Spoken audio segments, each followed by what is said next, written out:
God is stadig, stewig, oor tyd besig. Hy is nog steeds besig. Hy was besig voor my, hy is nou besig en hy sal besig wees lank nadat ek weg is.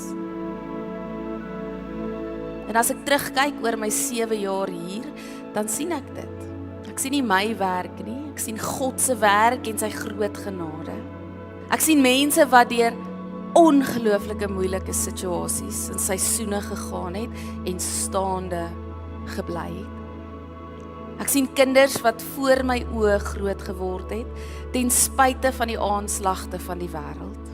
Ek sien geloof wat steeds stil staan. Ek sien 'n gemeente wat mekaar aanhoudend bly dra. Ek sien die doopvond en die nagmaaltafels hier voor wat altyd genade simboliseer. Ek onthou die moeilike gesprekke en die stil gebede in julle huise waar God altyd naby was. Dit alles gee vir my meer vrede en maak my rustiger as wat woorde ooit kan spreek. Want dit beteken God bou reeds verder. Hy bou deur nuwe mense, hy bou deur nuwe roepings. Hy bou deur nuwe seisoene en dikwels bou hy juis deur verandering.